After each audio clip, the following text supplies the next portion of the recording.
How you doing, man? Good. How are you? I'm good. Your name is Jude?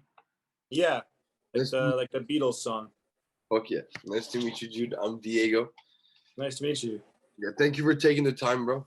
Even if it's in the Yeah. morning, it means a lot. Um, so where you from? It's a long story, but to keep it really short, I'm from Saskatchewan. Um, Okay. and I've like Saskatchewan, middle of Canada, whatever. And then, but right now I'm living in Vancouver. So, Okay. What do you mean it's a really long story? Like now you oh, okay. now you got me intrigued. Now I'm intrigued. Yeah. So I was born in Saskatchewan, Mhm, and then my parents are both teachers. So they actually, before they had me and my sister, they worked internationally. mhm, So they worked in Kuwait, and then they moved back to Saskatchewan to have me and my sister so they could be close to their family. mhm, But then when I think I was three, mhm. we all packed up and we all moved to Saudi Arabia. Oh wow. Yeah. So currently my parents are still living in Saudi Arabia. Uh, Interesting. so I've been living there for the past, I guess, 15 years now, almost 16. Mm-hmm. Um, Speak the so language? yeah, that no, Really? yeah, not really. Most of the people there speak English. Interesting. Yeah, so I've been living there most of my life, and then recently I just went to DC for university. Oh, nice. And how is life in Saudi Arabia? Oh, it's it's definitely a totally different world than in Canada or just the western part of the world. Although in the past, recently it's gotten more westernized. Mm-hmm. Um, for example, we lived in like a little compound kind of area. Like Mm-hmm. it's a small town of like maybe 10 to 20,000 people because it was all the people that worked for the company my parents worked Oh for. wow. And on the compound, it was like a mini America where like everything was like there's golf course, pools, tennis courts, like schools and stuff like that. But then as soon as you go off the compound or through the gates, because it's like it's surrounded by like high walls. Mm-hmm. Um, as soon as you go out there, it's totally different. Like my mom could drive inside the compound, and but then if the guards saw you trying to leave, my mom like wouldn't be able to leave because women aren't able to drive or weren't able to drive for a period of time. Um, Wow. there were no movie theaters outside the compound. Everyone was wearing the hijab and uh, their traditional Arabic clothing, I guess. And same for women usually that were leaving the compound. So my mom put everything on every time she'd leave just because to be respectful of their culture and things like that. Absolutely. Mm-hmm. So that's really interesting. So they're working for like this essentially Arabic company that has like needs expats to work there locally. And so Yeah. they created a compound that is like pretty much mini America. And in there are there like all like American kind of like supermarkets and that type of stuff or Yeah, like not the like they don't have the same names as stuff that they would have in America, uh but like there's grocery stores, like there's restaurants, like they had Chili's there. oh really? That's nice. Yeah, so it was funny because you'd go outside and you'd get like traditional Arabic food, but then inside you could be like, oh, maybe I'm just feeling Chili's tonight, Mhm. and that Interesting. was that was actually the spot for me growing up. Chili's. Me and my friends would always go there on Friday, Thursday or Friday nights because the weekend in Saudi also is uh, Friday, Saturday you have off. You Okay. don't have off Saturday, Sunday, so it's like a day Interesting. behind, I guess, or a day ahead. Interesting. And so were you guys allowed to party and have alcohol type of thing or no? It depends. So the rules of Saudi, you're not allowed to have pork or alcohol Yeah. inside Saudi just because it's haram, which means like it's not part of their religion. Hmm. So uh, inside, the only way you could get it in was going to the nearest country called Bahrain, Hmm. and that country it's mostly occupied by people that are still Arab, Hmm. but they want to be more of a tourist um, country to get most of their money on tourism and things like that. So they've actually allowed the use of alcohol and pork in their country. Interesting. So what most people would do on the compound if they wanted pork would be to go to Bahrain, drive, buy a bunch of pork, kind of like stash it in the car somewhere. Because, and then when you're crossing the border back to Saudi, the border patrol doesn't really, like, it searches your car, but like it doesn't search it super thoroughly. Yeah. So a lot of the times, I know friends of mine actually would be like carrying like pork under their shirts and stuff like that. And then the guards would pass by, and it's like these like 10-year-old kids that are just looking at the guard like, oh, don't look at me, don't look at me. One of my like best friends back in the day, his family, when they were moving to Saudi, actually, they didn't have his visa or passport. I forget which one, but you needed both of those to get into the country. And it was because he just was born in America and they were coming to Saudi. So they didn't have a piece of his documents or whatever. So actually the first time, apparently, this is what he said. I don't know if it's true or not, but this is what he said to me. He said the first time that he ever went into Saudi Arabia was he was under a blanket in their car. Like wow. Yeah. So they actually they put him under a blanket and they're just like, try not to make any sound, try not to make any. And he was like 2 years old at the time, 3 years old at the time, just like playing with his toy cars under the blanket. That's crazy. And so you came back to the US when you were like 15, you said? Or 18, 17? Yeah, like 16. I came back to BC for high school just because Saudi Arabia, the company that we worked for, doesn't offer high school. For like the school system is run through the company, but they don't have a high school, so they would pay for some for the kids to go to different high schools around the world just because they didn't have high school. So I was very privileged enough to go to high school in BC. Oh wow, interesting. And then that's kind of how you ended up staying there, right? Yeah, I love BC. So then I was like, oh, I got to stay here for university as well. Interesting, bro. And how was it to come back from Saudi Arabia to the US? How was that? It was definitely a big switch.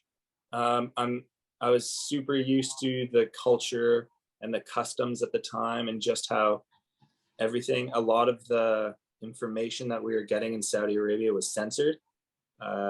People would be cutting out parts of the media, or they would be covering things up on boxes. Like if there was a box for a pool floaty and there was a woman in the pool, they would get a Sharpie and they would cover up everything but the woman's face and even their eyes sometimes, which was always just kind of like weird, kind of growing up as a kid, but you didn't think too much of it. One of the weirdest things was the commercials. That was surprising for me. Growing up, Saudi, you didn't have any commercials during TV. So it would just be like, you'd be watching TV and you'd have the episode break, but then immediately it'd go back to the episode, like no Love commercial. That. That's amazing.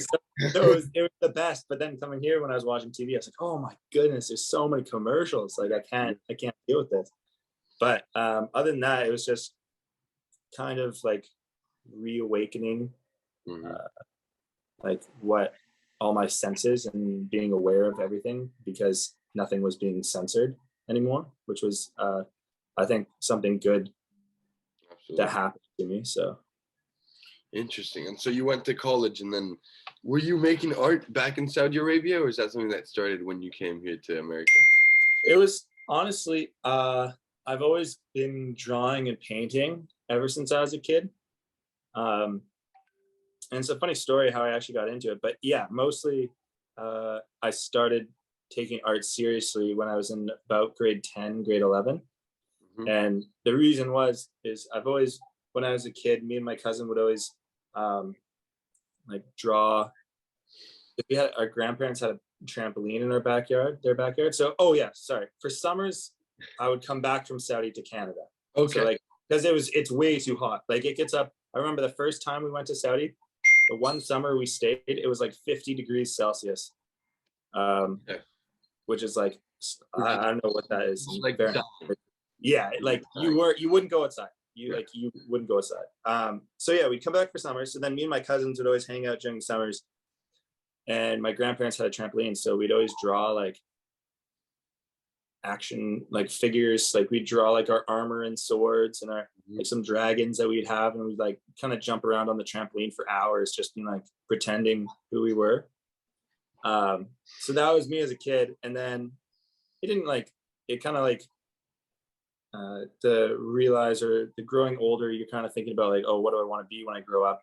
And at first I wanted to be a doctor because everyone else in my family is a doctor, like extended family. So I was like, oh, like, yeah, doctor will be fun. That'll be interesting.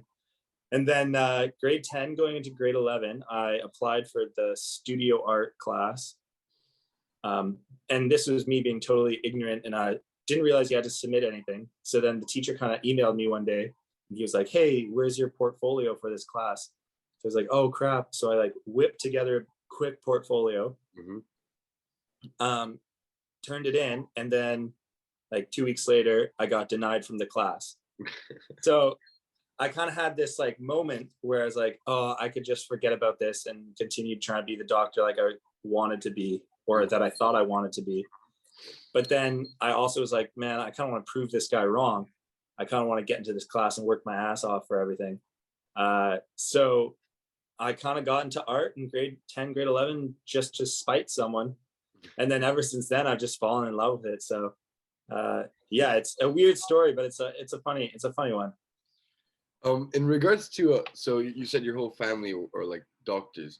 How is that pressure, bro, to be someone in kind of a household of like a designated job or like something that kind of has that appeal to it, and you know, kind of struggling inside to going towards that or not? Yeah, it's definitely interesting. My grandparents definitely kind of had like the thoughts where like, oh, what about something sustainable? You need to find something that can be a month-to-month paycheck that you can always do. But personally, they've definitely, everyone's kind of grown around. Like when I first said I wanted to be an artist, like a full-time artist, like not like a teaching art job or like a professor, just painting and trying to sell my stuff. Like everyone was a little cold towards it. Not like mean, but they were just like, oh, you know, you might want to rethink. But I think for me, it's merit through my actions. Like I want to prove to them, because I don't have to prove to myself because I know that I'm going to make it. But I want to prove to them mostly just that they don't have to worry. I don't care if they think that I'm a great artist or things like that. I just want to make sure that they don't worry in the future. But yeah, that's the most pressure that I get from them is I don't want my parents or extended family being like, oh, like, is Jude doing all right? I want them to be able to be like, ask me for help. I want them to say like, oh, can you loan us some money or something like this? And I'll be like, I got you. I respect that. And so what did it take for you to gain that confidence to say, yeah, I'm going to make it, like, all right, whatever? Oh, that's a tough one. The start, to be honest, the start is definitely fake it till you make it. Like there are definitely nights where I was like, oh, what if I don't become successful, or what if I don't do this or that, or blah blah blah blah blah. But then during the day, I would always just be like, no, I'll make it. I swear I will. But then I think one time I kind of made a piece, and my parents liked it, my grandparents liked it, and everyone liked it, and they were intrigued by it. And that was the first piece where I was like, you know what? Even if they don't like my next one or the one after that or the one after that or any more of my art pieces, as long as they've liked at least one of them, and they have already. So then ever since then, it's kind of just been, I don't really care what anyone else has to say, because I've already completed the one goal of making an art piece that my parents and family is proud of. So after that, it kind of just became like, let's say if I don't make it, I don't make it, but I still will. Like, I don't know how to explain it, but like what you're saying. So like, I'll make sure that I make it. like the Yeah, weight off your, like kind of like whatever it is, like that initial expectation, which is family and friends, you kind of got over that. So after that is like yeah, exactly. whatever works. And how do you measure success in this business? Like, what do you think creates a successful artist in this industry or in this time? Uh, it's gonna sound like, I guess, cheesy or whatever, but I think a smile. If I can give people like smiles about my work, I think that's gonna be the greatest thing. Like my main drug that I take these days is when I make an art piece or I make something and I give it to someone and they're Hmm. like, "Oh my gosh, this is so sick. Like I love this so much." Like that for me, like I'm craving that 24/7. Like it's a bad thing, but also it's the greatest thing ever because I'd much rather work towards that than anything else like money, success, or something like that. So Like, and so do you think of your art? I mean, smile. Would you just, is your art kind of like more comical? Because I see these faces. Like, what are these faces? Where do they come from? And they always tend to be oh smiling, laughing, kind of have. yeah. So this is actually like the faces on my Instagram are more recent. I'm doing like a series called Emotions or Faces. It's called Faces, but it's about emotions. Mhm. And for the past few years, I've been doing different art pieces, and I've noticed that I really enjoy doing these abstract faces, these like almost cartoon-like, character-like faces. And so I decided to make a series devoted just about the emotions and what like different lines in the face can be. Um, and so, though I think the ones I have on my Instagram right now are like shock and joy, Yeah, there's a yellow one the and the grayish gray brown one. one. Yeah, exactly. Yeah, and yeah, so those two are the main ones I've done. I did a smaller one. Uh, it's in the back here actually. Like it's here. Let me grab it. Was it I anger? did I did a smaller one on anger, Hmm. I like and this one. yeah. So those are the ones I've done, and I'm doing. I'm just getting another big canvas soon for uh, um, suspicion. Um, Interesting.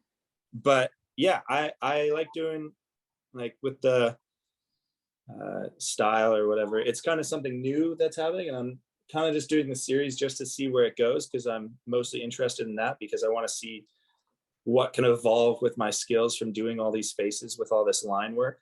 Hmm. Um, but yeah, other than that, most of my works are a lot more um, just abstract about like I think emotions usually kind of run my work, and I'm trying to always find like the best way to describe that in paintings. And recently, it's been the faces. Interesting. And you don't have any of those that you can showcase on your, like, on your Instagram. I mean, there's see, 'cause that's what I base. But there's one where you're like the fun art moments at school, and then there's like drawings. So like I'm just trying to get oh, first of all, what were you doing in this one?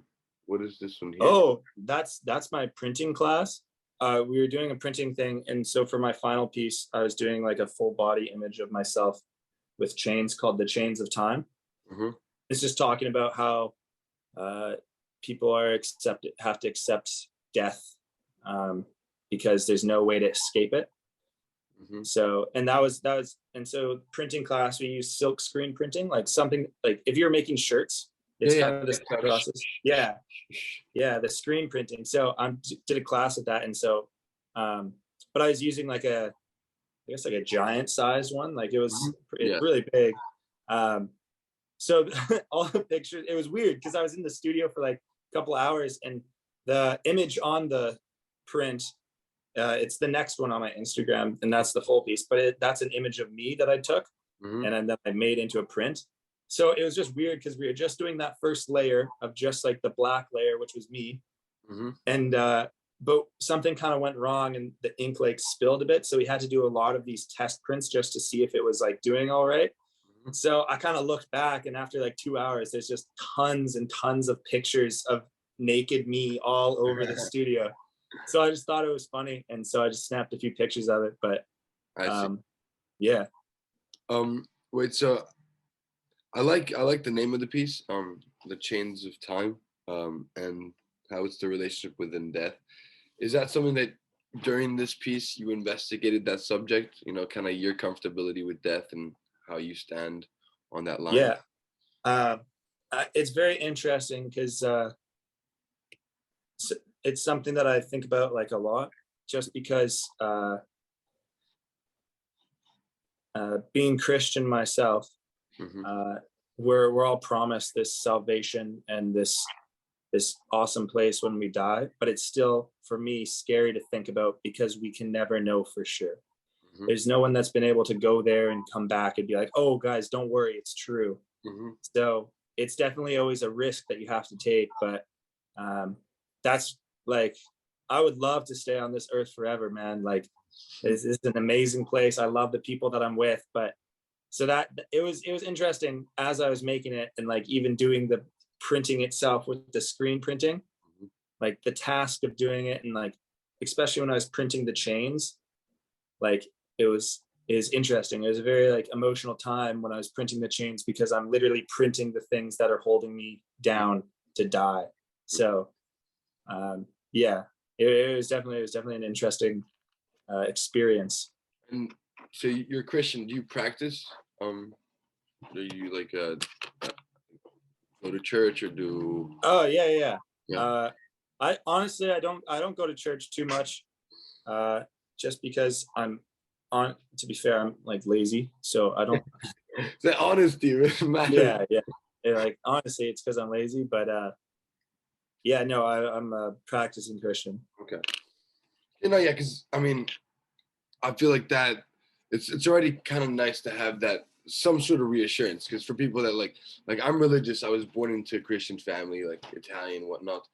Every time I went to church, I just had a hard time understanding what I was doing and why I was there and why I wasn't enjoying it. Cause just because I'm a child and you know nothing makes sense to me and I'm just being Yeah, dragged there. You know, it's kind of like that the thing. And yeah, with time, I was like, okay, fuck, I kind of want to start making a choice for myself. And today, like I do believe in God, so I have this relationship with God, but I have a hard time kind of pinpointing the exactitude of what this thing is or how it goes towards me. So for me, death it really is. It's an absolute unknown. It really is like, and the fear that I have of death is the fear of the unknown. It's the fear yeah, of exactly.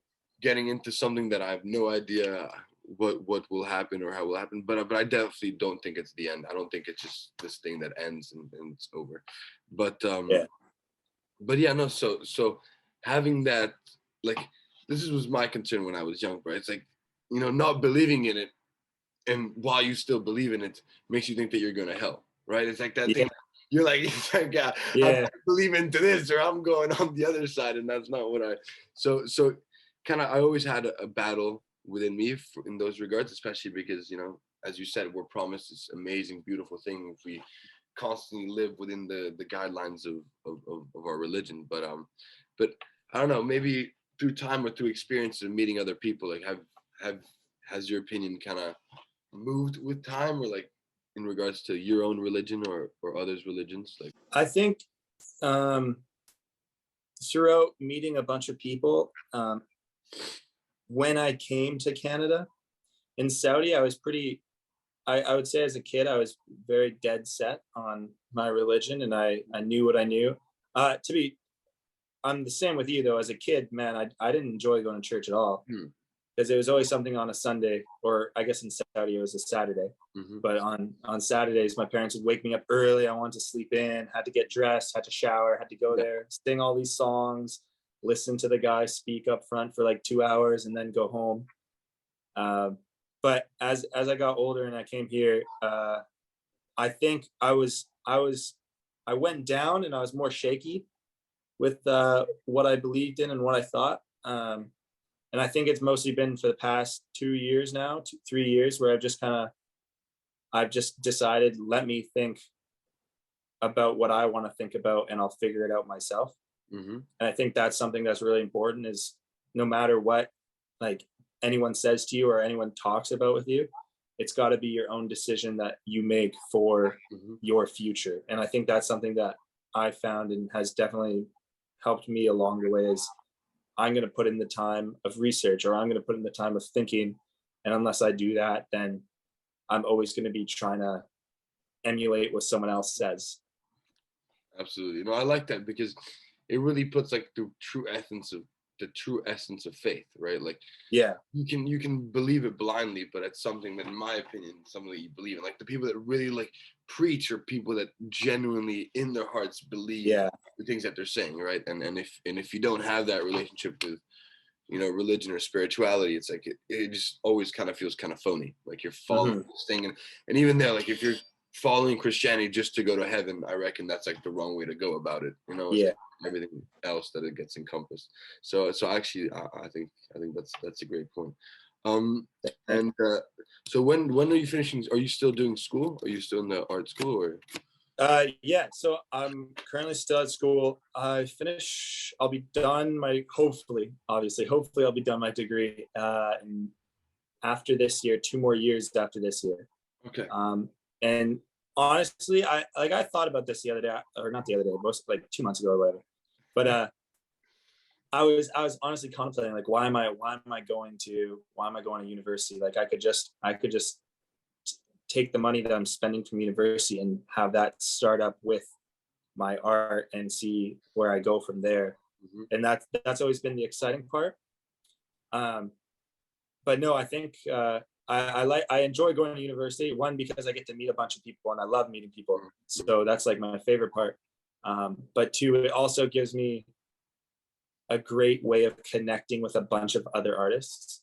Like I've made so many friends now that are like, oh, we should do this, so we should do this after we graduate, blah blah blah blah blah. And it's been the best, and I don't think I could have ever gotten something like that from not going to university, just because you're constantly with these people and around these people. So like it's not that I don't want to be their friends. Like I love these guys and I love these people and I love being their friends. But it was like you basically had to be their friends because they're constantly around you and everything like that. So it was really interesting. Absolutely. And I think even there, like it creates kind of your connections. I mean, as much as connections are really important in this world, you're absolutely right. But I think that you can always, like, the point about the money. So I always think about this because I think the education, especially in the United States, is way overpriced. Yeah.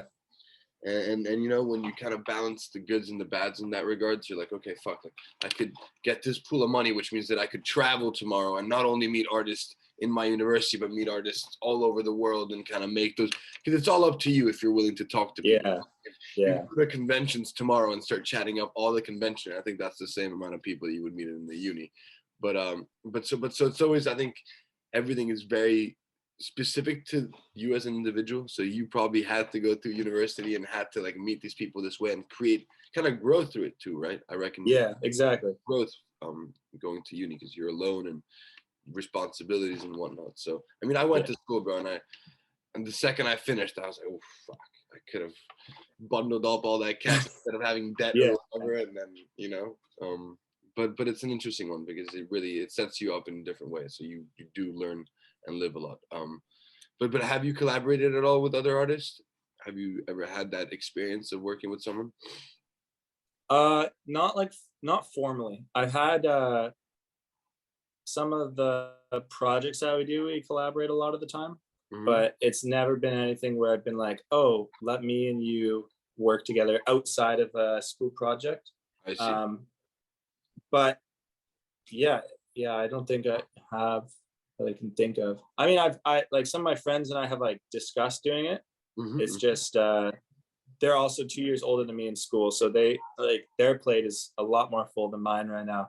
So they're doing a bunch of projects and stuff like that. So they said once they graduate, and so I'm looking forward till next year because they'll be graduated. I'll be knocking on their door asking them, oh, time to collab. That's dope. No, but exactly. I think, look, honestly, if you have the means to do it, I think it's a great experience, college, because it's set up in a way which really allows you to kind of have a good time. Like college is fun, and it's kind of like people say it's the best years of your life. I mean, it's the ones where you have the least amount of responsibility and you're like best amount of people. So I definitely think it's worth doing. But do you see yourself staying in British Columbia or no?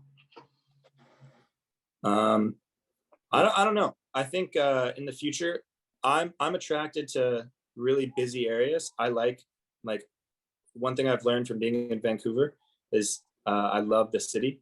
I love walking around. I love catching buses. I love meeting random people, bumping into random people, Mhm. being packed on the SkyTrain or the subway or whatever. I enjoy that stuff. So uh, anywhere with the city, you'll probably catch me there eventually. So everyone can be happy looking at my art. Everyone can enjoy my art because Nice. that's the main thing that I want people to feel. I want people to feel happy when they look at my art, or if they purchase a piece of mine or whatever. They're like, "Oh, this is so worth it." Mhm. Because that's the thing. I don't really care if people buy it for like investments or buy it because they think I'm going to be a great artist and it's going to be worth a lot. I'd much rather people. I care about the people that buy it because they think it's awesome and cool, because I think they're awesome and cool. So that Awesome. means that we're on like the same wavelength or whatever. Yeah, I like that. How old are you? I'm 19 right now. Wow, you're hella young. Yeah. You look so much older, bro. Thanks, That's man. great. Thanks. Damn. Okay, now I was wondering. You're saying, okay, 19. Fuck yeah, makes sense. Yeah. Um, amazing, bro. Congratulations on where you at, what you've done. Yeah. Thank you.